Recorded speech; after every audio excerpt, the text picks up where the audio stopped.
Hi, welcome to another episode of Yummy Data Science. In this episode, we are going to do exploratory analysis of enrollment data, or sometimes known as member data, using Python Pandas.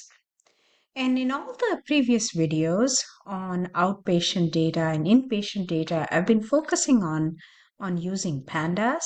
And that's simply because this is a very versatile, easy to learn Python library. So it's a great place to start. Now, large data sets are generally kept in a distributed environment, and for that, Pandas is not the best library. For that, you want to use PySpark, but my recommendation is learn Pandas really well, and then it will become a stepping stone to learning things like PySpark and learning how to write code that is optimized for distributed computing. And I made a video talking about what distributed computing means, so please look for it in my playlist. So the data that we are going to be using comes from synthetic Medicare enrollment fee-for-service claims and prescription drug events. And you can look for this in Google and you will come up with this data. And the data set that we are going to be going over is the master beneficiary summary file. And so this is a very good example of what member enrollment or member data would look like. And for those of you who are not familiar with the US Medicare system, I'll tell you a little bit about what parts A, B, C, and D mean. A is benefits that are inpatient related. So inpatient means you're inside a facility, whether it's a hospital or a skilled nursing facility or a hospice or any other center. And generally, the government, Medicare, provides for insurance for elderly and people with certain disabilities. Part B refers to the outpatient or doctor services. C is the Medicare portion that is managed by health plans. So that's Medicare that is managed Medicare. And Part D is the pharmacy benefit.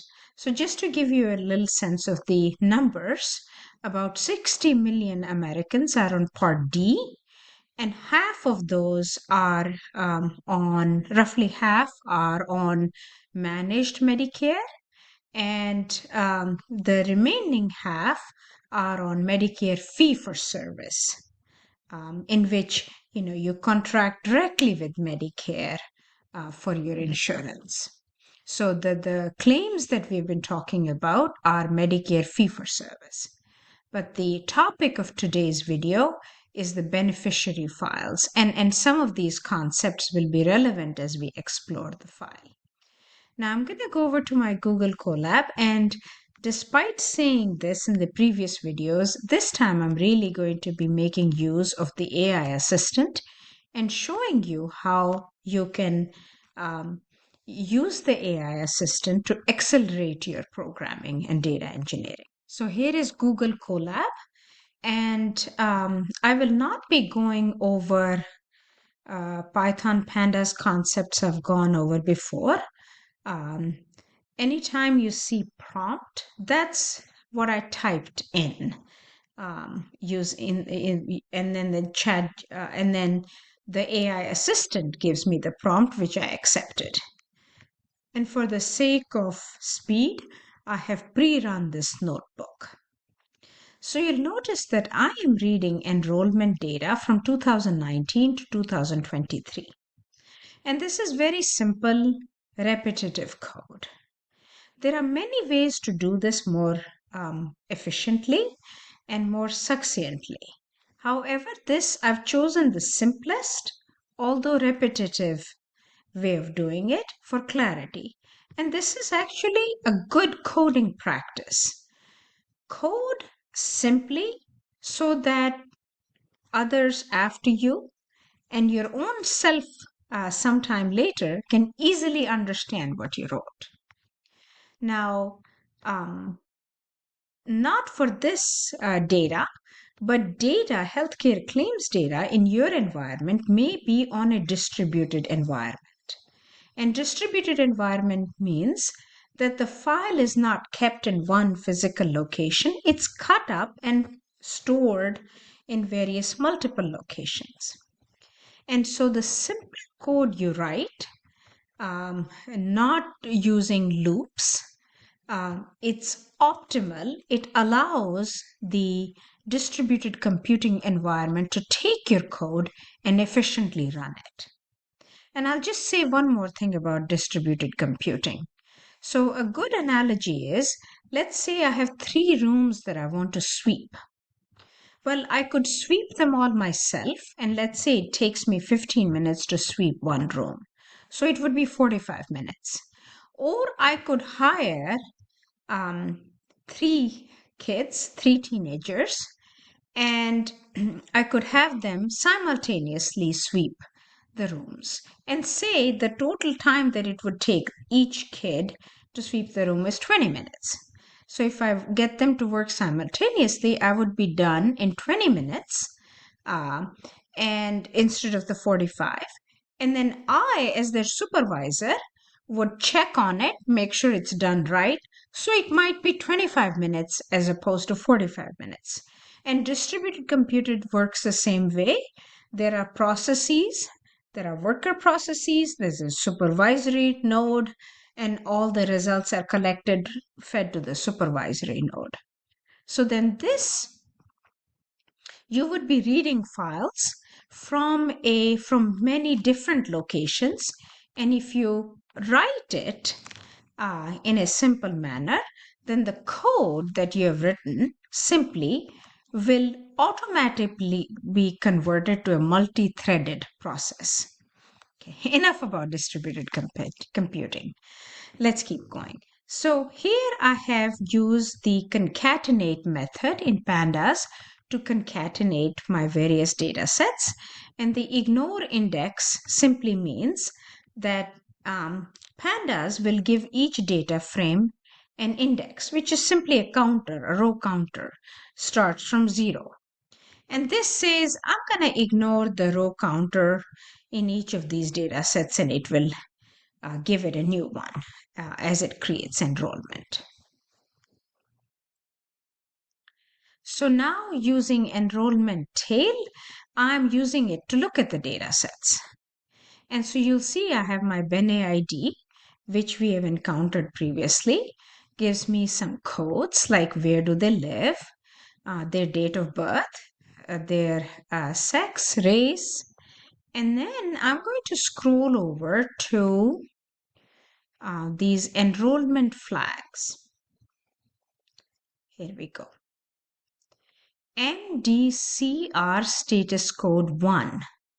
And if you go to the right, you will see there are 12 of these, one for each month. And these codes tell you that beneficiary 1 for that certain year had an eligibility code of 10 for the first month of that year, and for the second month had an eligibility code of 10 as well. As you've already guessed, this enrollment data is not in a long member months format. Each column enrollment is given by a column. And so in order to make it into member months, we'd have to melt this data frame with respect to the MDCR status code 01 to 12.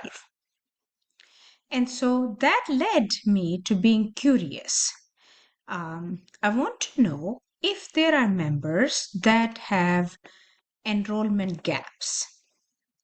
And so when I looked up the data dictionary, I found out that the code for not enrolled in Medicare is 0.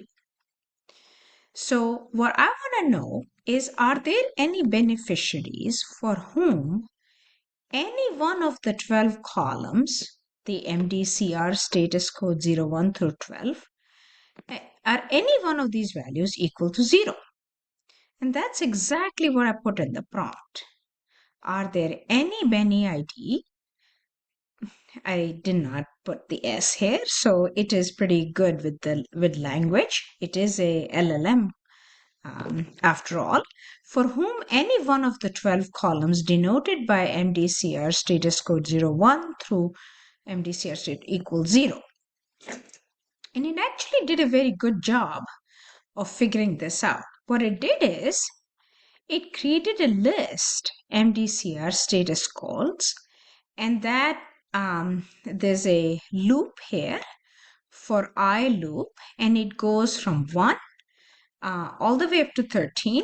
And the way that loops work in Python is it stops 1 below that number.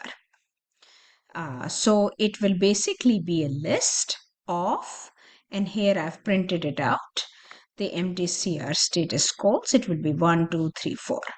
So that's a very nice way of writing it out with the for loop. And then what the AI assistant did was, so go to the enrollment data frame and then look at the list of the MDCR status codes.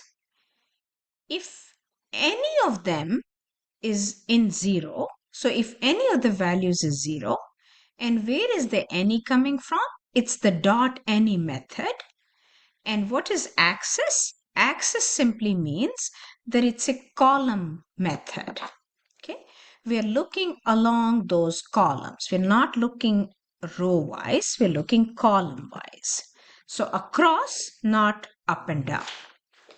And it's saying if any of those are 0, then give me the unique Bene IDs. Hi, and the fact that we got an empty list back means that there were no beneficiaries with a gap in their enrollment period. Across that year, there were no gaps. So that led me to be curious about this data set because I know that every one of these members has been continuously eligible for Medicare for that entire year. So in a way, converting this data set to member months is redundant because it would just be exploding that.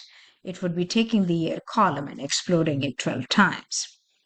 So that led me to think that does eligibility status change during the year for a beneficiary in a given month?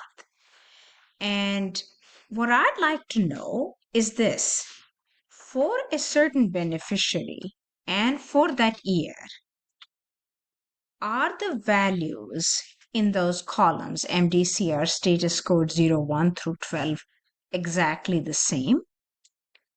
And when I prompted it this way, it gave me a code that was very convoluted, took a long time to run.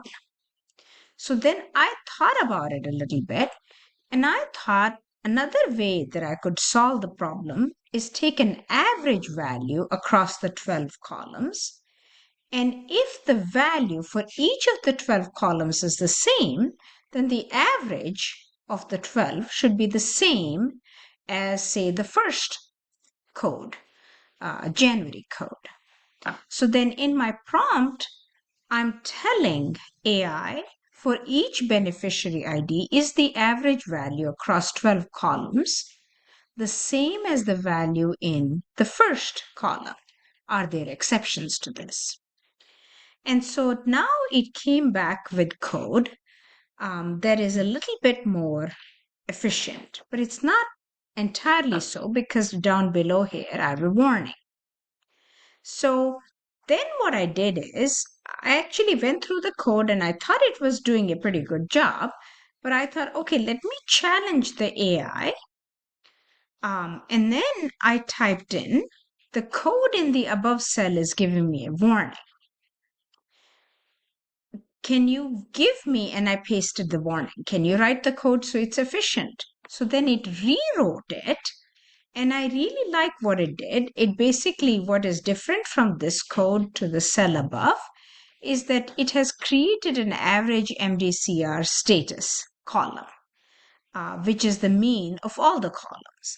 And now it's comparing if there is any one beneficiary for whom the average is not the same as code 1. And then it's giving me the exceptions.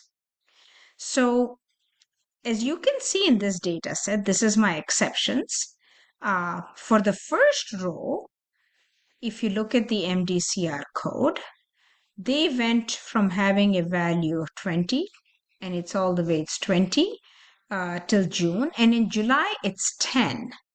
And when I looked up these values of 10 and 20 and 10, this is that you are on Medicare with some disabilities, and this is you're aged into Medicare. And this seems very logical. So here I have used how you can effectively use the AI as a tool to enhance your investigative and your programmatic powers. And you can quickly write code that will, using English and using your analytical plan and analytical prowess, you can write code that will interrogate your data and give you the answers that you're seeking.